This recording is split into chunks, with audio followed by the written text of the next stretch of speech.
खालू लुंड सरदार खालू लुंड my foot सरदार खालू लुंड के अक्सर जेका सियासी नज़रिया ॾिसंदा पिया आहियूं त हिन टाइम बौखलाहट जो शिकार थी चुको आहे। यकीन करो त ख़ालिद लुंड के ख़बर न आहे त उनजे ख़िलाफ़ पूरी बाशहूर सिंध क़ौम खड़ी आहे ऐं उन जो शायदि नंढड़ो हिकिड़ो ख़्यालु आहे त शायदि मुंहिंजे ख़िलाफ़ बारी पिताफ़ी प्रोपागंडा कयो आहे या मियां मिठे प्रोपागंडा कयो आहे। लेकिन ख़ालिद लुंड खे मां हिकिड़ी लफ़्ज़ चवंदुसि त मां तुंहिंजे ख़िलाफ़ तूं वॾेरनि खे मुंहिंजे मुख़ालिफ़नि खे पुश्त पुनाई करे पियो, मां तुंहिंजे ख़िलाफ़ इस्लामाबाद में विथ फैमिली 6 साल खां एहतजाज कयां पियो। लेकिन छा तूं छा चवे थो त मां बारी पिताफ़ी जूं तस्वीरां जलाइण सां या उन्हनि ते ट्रीट करण सां सिंध चुप रहंदी?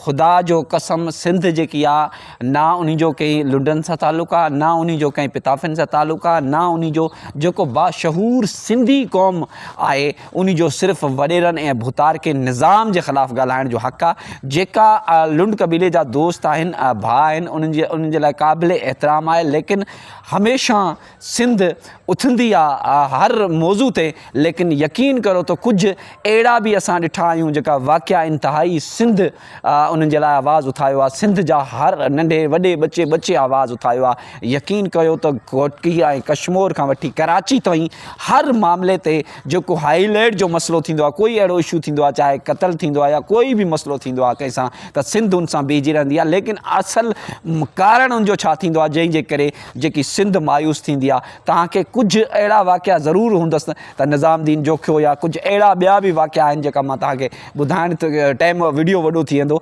लेकिन उनमें जेका उन्हनि जा घर जा मेंबर हूंदा आहिनि उहे सुलह करे वेंदा आहिनि, चाहे हिरासत सां सुलह कंदा आहिनि या मुंहिंजे ख़्याल में 90% पैसनि जी लालच ते उहे ठाह करे वेंदा आहिनि, जंहिंजे करे सिंध मायूस थी वेंदी आहे। ख़ुदारा मुंहिंजी सिंध अपील आहे सिंध जी तमामु क़ौम खे, ख़ासि करके मां लुंडन जेका ग्रुप जा भाई आहिनि उनखे चवंदुसि त असां हमेशह, मां भुट्टे क़बीले जो आहियां, मुंहिंजो तालुक़ु घोटकी तालको बावड़े सां आहे। मां इस्लामाबाद में इन ख़ालिद लुंड ऐं जेका मुंहिंजा मुख़ालिफ़ आहिनि उहे बि भुट्टा क़बीले वॾेरा आहिनि, उन्हनि जी सपोर्ट करण वारो लुंड आहे। उन्हनि जे ख़िलाफ़ एहतजाज कयां वेठो। मुंहिंजो भाउ क़तल करायो वियो आहे, मुंहिंजी भेण अगवा आहे 14-13 सालनि खां, मुंहिंजा घर रहिया विया आहिनि, मुंहिंजे दुकान रहिया विया आहिनि, मुंहिंजो वालिद जो मदरसो ॾाहियो वियो आहे। बल्कि मां इस्लामाबाद जी सड़कनि ते एहतजाज कंदे कंदे ज़िंदगी मां थकिजी पियो आहियां, यकीन कयो। लेकिन मूंखे कोई अहिड़ो रस्तो न मिले थो जेको अगरि मां हीउ मुल्क छॾे वञा। हिन मुल्क में इंसाफ़ घुरणु, यकीन कयो त मतिलबु कंहिं खदड़े खां पुटु घुरणु बराबरि आहे। मतिलबु मां इहो चवंदुसि त खदड़ो बि पुटु ॾेई सघे थो, लेकिन हिन मुल्क में इंसाफ़ न मिलंदो हुओ। लेकिन हथ जोड़े मुंहिंजी नसरुल्ला जे भाउ खे ऐं नसरुल्ला जी अमड़ खे अपील आहे, ख़ुदारा कंहिं हिरास में कंहिं ख़ौफ़ में मां 6 साल खां इस्लामाबाद में एहतजाज कयो आहे। त मूंखे अगरि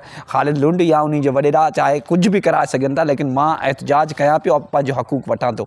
त विकाइजो न, रीजो न। अगरि पैसनि जी ज़रूरत हुजे या कंहिं अहिड़ा इशू हिरास कया वञनि त ख़ुदा जो कसम मूंसां त कोई माण्हू कोई कठो साथ ॾियण वारो न आहे, अल्लाह जी ज़ात खां सवाइ ऐं चंद दोस्तनि सोशल मीडिया जे समान खां सवाइ।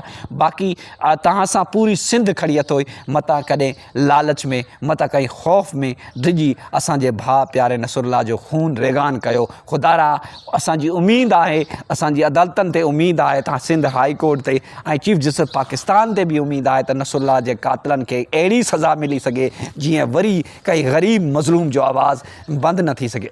यकीनन अॼु खां तक़रीबन 12 महीना पहिरें मुंहिंजो वज़ीर आला सिंध नोटिस वरितो हुयो, मक़बूल बाक़िर हुयो, निगरान वज़ीर आला हो, वज़ीर दाख़िला सिंध, जंहिंमें नसरुल्ला गडाणी मुंहिंजो आवाज़ु उठायो। बल्कि अॻु पहिरें बि कई दफ़ा उन आवाज़ु उठायो। लेकिन ताहाल घोटकी जो निज़ाम या चाहे कश्मीर, कंदकोट, शिकारपुर, सखर, इहे जेका कुझु ज़िला आहिनि जंहिंमें यकीन करो त सरदारी निज़ाम इंतिहाई ख़राबु आहे। लेकिन मां वरी बि चवंदुसि त सरदार ख़ालिद लुंड खे त हाणे तुंहिंजो अंजाम इंतिहाई ख़राबु थियण वारो आहे। इंशाअल्लाह असांजी सिंधी क़ौम जागी आहे और इंशाअल्लाह जागंदी।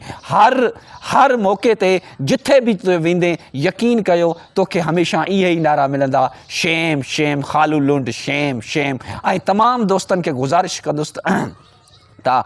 अम्मा जो जेको नंढो अम्मा जे नसरुल्ला भाउ जो पुटु उन ऐलान कयो आहे त कुझु कराची में एहतजाज करण जे लाइ क्या सिंध वासे वेंदा, त उन्हनि खे हथ जोड़े अपील कंदुसि त मां पाण इस्लामाबाद में रहां थो विथ फैमिली, मुंहिंजो सिस्टम एतिरो न आहे जो मां उते वञी सघां। मां ख़ुदि अगरि इस्लामाबाद अम्मा अचे त मुंहिंजो हाल जेको हूंदो मां उन सां गॾु वेठो हूंदुसि। बाक़ी कराची या कश्मीर ताईं जेतिरा सिंधी भाइर आहिनि ख़ुदारा अपील कंदुसि त इन अम्मा जो साथ ॾियो ऐं तेसि ताईं साथ ॾियो जेसि ताईं इन जा क़ातिल कैफ़े किरदार ख़ालिद लुंड ऐं उन जा पुट कैफ़े किरदार ताईं न पुॼी सघनि। बाक़ी इनशाअल्लाह मौत ज़िंदगी मुंहिंजे रब जे हथ में आहे। इन्हनि खां जेको डिॼंदो, इन्हनि खां जेको ख़ौफ़ में ईंदो, यकीन करे त उहो बुज़दिल आहे। मौत त उहे अचणी आहे, अॼु अचे 50 साल खां पोइ अचे, मौत ईंदी। मुंहिंजो रब ॼाणींदो आहे, मौत जो वाइदो मुंहिंजे रब कयो आहे त इन इंसाननि खां न डिॼो, इन सरदारनि खां न डिॼो। इहे इंतिहाई घटिया क़िस्म जा माण्हू अथव।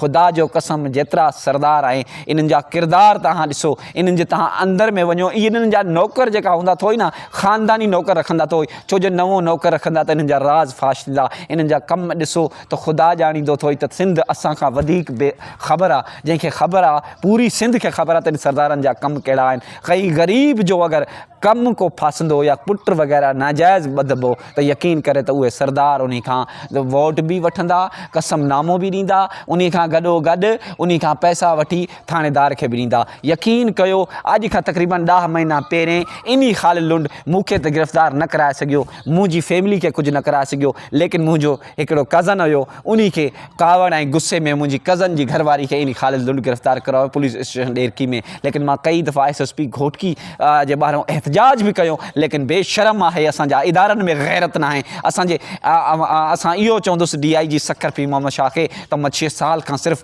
पंहिंजी फैमिली जे तहफ़ुज़ जे लाइ ऐं पंहिंजो हक़ूक़ जे लाइ, जेको मुंहिंजो माल मवाशी वापसि करण जे लाइ मां एहतजाज कयां पियो, लेकिन इन्हनि खे गैरत अचणी बि न आहे, इन्हनि खे कॾहिं ईंदी बि न। ख़ुदा जो कसम अगरि तव्हां तमामु सिंध वासियुनि खे गुज़ारिश कंदुसि त हिन मुल्क में रहण जो कोई कारण नथो हुई। अगरि हिन मुल्क में रहणो थो त मौत क़बूले वठो। बाक़ी न हिन मुल्क में तव्हांखे ख़ासि करे सिंध में न तव्हांखे तरक़ी मिलंदी, न तव्हांखे इंसाफ़ मिलंदो। तव्हां हमेशह जे लाइ ईअं पिसदा रहंदा हुओ जीअं नसरुल्ला दिलेरी ऐं बहादुरी जो मौत मरी वियो ऐं बल्कि शहादत जो मौत हासिलु कयो। ख़ुदा जो कसम इन जहिड़ो असांजी घोटकी में, असांजे उबावड़े में, असांजे ॾेरकी में, असांजे ज़िले पूरे में सहाफ़ी ऐं समाजी इंसान न हुयो। असांजो हमेशह जेका सच ॻाल्हाईंदा आहिनि उहे मारिया वेंदा आहिनि। कल्ह थी सघे थो असांजी वारी अचे, तुंहिंजी वारी अचे त मौत जो ख़ौफ़ छॾे ॾिनो। मौत जी वारी त हर कंहिं ते ईंदी, इन लुंड ते बि ईंदी, तो ते बि ईंदी, मूं ते बि ईंदी। त हक़ जो आवाज़ु हमेशह बुलंद रखो, हमेशह।